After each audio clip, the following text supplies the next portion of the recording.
The Messenger sallallahu alaihi wasallam, he told us in a hadith over 1400 years ago, لا يأتي زمان إلا الذي بعده شر منه. There doesn't come a time except the time that comes after is worse. And I don't think that needs to be spelled out. As time goes on, that which is considered morally acceptable is shifting. Ala sabil al-mithal, just to give you an example, once upon a time, smoking weed in just about every state in America was illegal. As time moved on, it started being legalized. Right? There are constant discussions as to whether it is good for you or not. But the question that I want you guys to really think about is why it was illegal one day or once upon a time, and then all of a sudden now it's been legalized. Right? Things are just getting worse and worse. The Messenger sallallahu alaihi wasallam, he also said in a hadith narrated by Imam al-Bukhari rahmatullahi alayhi, min ashrat as-sa'ah, from the signs of the hour, an yaqil al-ilm, is that knowledge becomes less and less. It begins to diminish, becomes scarce, right? وَيَظْهَرَ الْجَهْلِ, and ignorance becomes extremely prevalent. And again, that's not something that needs to be spelled out. Just look on Twitter. It is the platform if you want to cancel someone. It is the platform where just about every Dom, Dick and Harry comes out and expresses whatever he thinks. Agreed? Saying whatever they want. Talking about the deen of Allah subhanahu wa ta'ala, about the religion of Allah azza wa jal, in a manner that they think is perfectly fine. Right? It's extremely, extremely sad. Not realizing the severe consequences of commenting on Allah subhanahu wa ta'ala's deen. Right? And then the Messenger sallallahu alayhi wa sallam, he said, وَيَظْهَرَ الزِّنَا, sexual illegal intercourse becomes extremely prevalent as well. Right? وَيَكْثُرُ الْهَرْجِ, and also killings become pretty widespread as well. Let me quickly stand over, inshaAllah ta'ala, the aspect of a zina. Right? One may think to himself,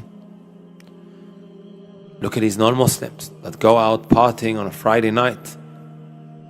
They seem like they're really, really enjoying themselves. But Islam, so rough and tough, always making things so difficult for us, depriving us of enjoyment, depriving us of happiness and contentment. Right? This is what we see from the apparent, right? These non-Muslims going out on a Friday night, losing control over themselves, and we feel like we're missing out. My brothers and my sisters, right? Don't judge a book by its cover. It may appear that they're enjoying themselves and that al-Islam is so rough and tough, right? Limiting you in what you carry out or what you do or how you operate when living in this dunya. Brothers and sisters, wallahi alladhi la ilaha ghayruh, the most common issues that I receive, or questions should I say maybe, on platforms such as Instagram and likewise by email. I've been getting a lot of emails, especially very recently, right? A sister messages in and she says, brother, please help. What's happened? She's fallen into a zina, and I would love to read out some of these personal statements of individuals who have fallen victim to a zina. You think to yourself, what's the big deal? She's enjoyed herself, right? Just moves on with her life, and then she'll get married, she'll live happily ever after. Well, that's what you thought, right? Saying how distraught she is, how miserable she feels, how ashamed she is of herself after having fallen into this major sin, my brothers and my sisters. What do? I've become impregnated. I feel like I've lost my Muslim identity. I feel sick to the core. Right? This is the state of many. These sins that we fall into, my brothers and my sisters, have almost immediate consequences. Many of us think when we carry out these sins, or when we do that which is displeasing to Allah subhanahu wa ta'ala, we only have to answer for our sins when we meet Allah on Yawm al-Qiyamah. A lot of us think that, sahih?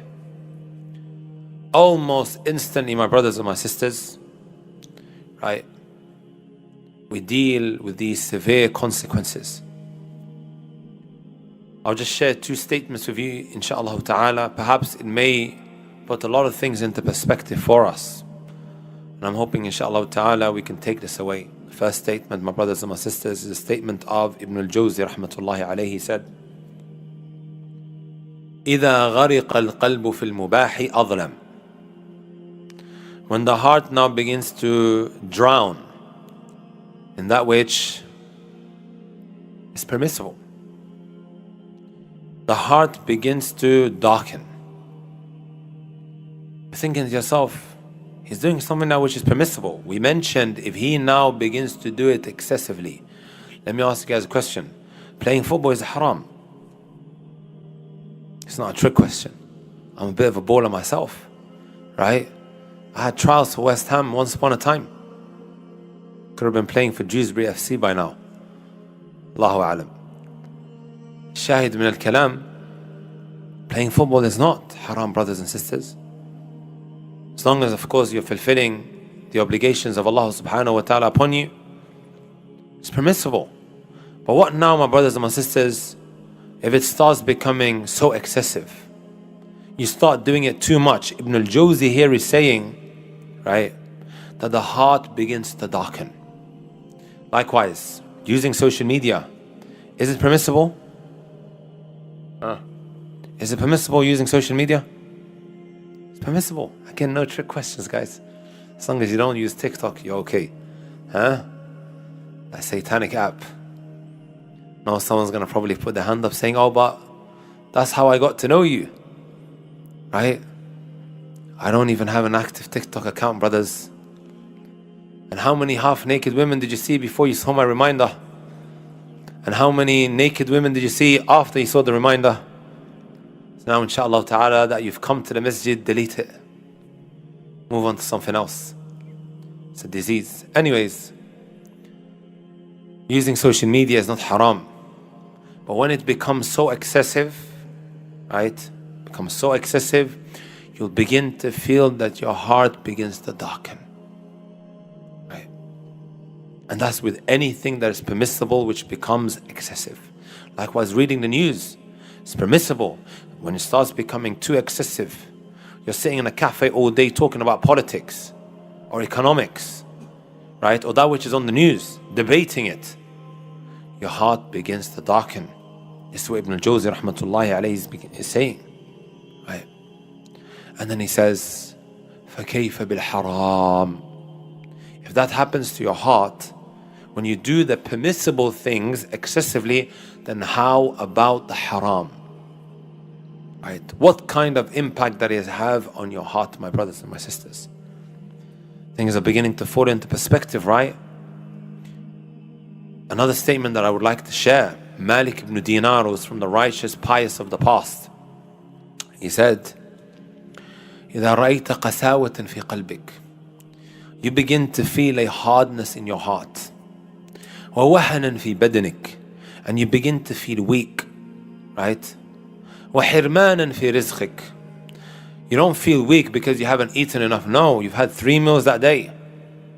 Breakfast, lunch and dinner. But you still begin to feel weak, right? Down and out. Miserable, right? Not because you're hungry, no. وَوَهَنًا فِي بَدَنِكَ وَحِرْمَانًا فِي رِزْقِكَ. And you begin to feel that your provision is becoming very tight. فَعْلَمْ أَنَّكَ تَكَلَّمْتَ فِي مَا لَا يَعْنِيكَ. Then know, my brothers and my sisters, that you have spoken about that which does not concern you.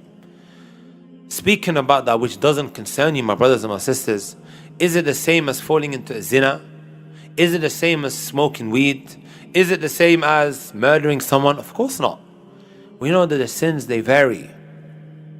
He's saying all of this is going to take place when you begin to speak about that which does not concern you. How about, my brothers and my sisters, if one is involved in haram, right? So this sister or this brother that messages me, my brothers and my sisters, was in a haram relationship. I've been getting so many of these messages about haram relationship. I'm stuck in a haram relationship. Brother, advise me. I don't know which video is going viral on TikTok, right? Or what they actually came across, right? Because that's the only things that normally tends to get cut out. It goes wild. So I've been getting a lot of messages about haram relationships, and you know what they all have in common? We are spiritually dead, empty. I've become unrecognizable to those around me, right? I've lost my identity. That pious, sweet boy that I was once upon a time, that picharo, I think that's what you guys call it, right? Huh? I've completely become unrecognizable to the people around me. I feel as if I've become a monster, right? Someone who's just completely lost the kindness that he felt in his heart, right? Just about all of them, my brothers and my sisters, when they're talking about the sin that they have fallen into, they are mentioning this also in the same risala, the same email, the same message that they've sent over, right? It's a sad reality that we're dealing with. And as time gets, what should I say, the more we live life, the more we get closer to the hour, to the end of times, it's only going to become worse and worse. And the Messenger sallallahu alayhi wa sallam told us this 1400 years ago, لا يأتي زمان إلا الذي بعده شر منه. There doesn't come a time except that the time that comes after is far worse, right? Knowledge will become less, as we mentioned in the hadith. Ignorance will become more widespread. Zina, likewise, so prevalent, right? And murders will increase as well. Again, I don't think that needs to be spelled out. That which we see unraveling, right before our eyes.